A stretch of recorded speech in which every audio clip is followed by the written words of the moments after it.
Iran ने Hormuz में cargo ship पर अब क्यों किया हमला? खतरे में 11,000 नाविकों की जान। यूनाइटेड नेशन ने रोक दिया रेस्क्यू ऑपरेशन। क्या टूट जाएगा अमेरिका ईरान का शांति समझौता? क्या है पूरी खबर, आइए जानते हैं सब कुछ इस वीडियो में। नमस्कार, मैं हूं विवेक पाल और नवभारत टाइम्स पर आपका बहुत बहुत स्वागत है।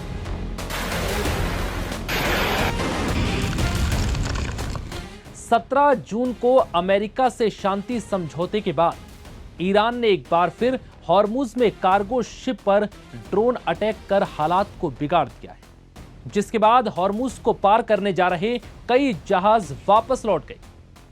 यह हमला ऐसे वक्त पर हुआ जब कुछ ही दिन पहले ईरान अमेरिका के बीच शांति समझौता हुआ और दोनों देशों ने हॉर्मुज को पहले की तरह सुचारू रूप से चलाने का वादा किया। लेकिन ईरान के इस ताजा हमले ने एक बार फिर हालात बिगाड़ दिए।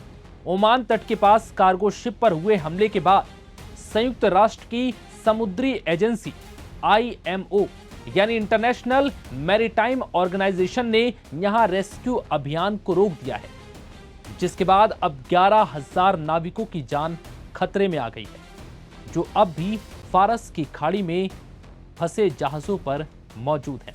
अब ये समझिए कि ईरान ने आखिर ये हमला क्यों किया।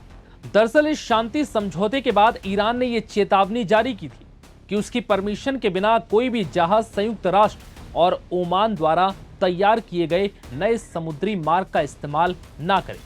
और फिर ड्रोन हमले के बाद ईरान की नई पर्शियन गल्फ स्टेट अथॉरिटी ने बयान जारी कर कहा कि जो जहाज ईरान द्वारा तय किए गए आधिकारिक रास्ते के बजाय दूसरे मार्ग का इस्तेमाल करेंगे तो फिर उस जहाज की सुरक्षा की कोई गारंटी नहीं होगी। दरअसल हॉर्मुज से गुजरने वाले सभी जहाजों के लिए एक खास समुद्री मार्ग तय किया गया है, जिसके तहत जहाजों को सिर्फ लारक आइलैंड के पास बनाए गए आधिकारिक मार्ग से ही गुजरने की इजाजत दी गई है।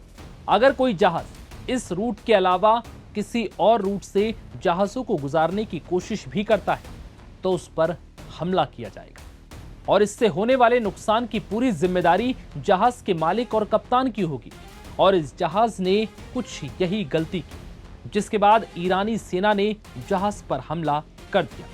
दरअसल इस शांति समझौते के बाद पिछले कुछ दिनों से संयुक्त राष्ट्र, ओमान और कई सदस्य देशों की मदद से फारस की खाड़ी में फंसे जहाजों को सुरक्षित बाहर निकालने का अभियान चला रहा था। इस मिशन का मकसद हॉर्मुज में उन जहाजों को बाहर निकालना था जो यहां जंग के बाद से फंसे हुए थे। लेकिन इस बीच ईरान ने ओमान के तट के पास सिंगापुर के झंडे वाले कार्गो शिप एवर लवली पर ड्रोन अटैक कर दिया। इस हमले से जहाज के ब्रिज को नुकसान पहुंचा। गनीमत रही कि किसी नाविक की जान नहीं गई, लेकिन हालात को देखते हुए यूनाइटेड नेशन ने फिलहाल नाविकों और जहाजों को हॉर्मुज से बाहर निकालने का ऑपरेशन रोक दिया है। इस ऑपरेशन के रुकते ही करीब 11,000 नाविकों की जान खतरे में आ गई है, जो इन जहाजों पर सवार हैं। वहीं इंटरनेशनल मैरीटाइम ऑर्गेनाइजेशन के महासचिव का कहना है कि जब तक इवैक्यूएशन लिस्ट में शामिल जहाजों की सुरक्षा की गारंटी नहीं मिल जाती, तब तक यह अभियान अब आगे नहीं बढ़ेगा।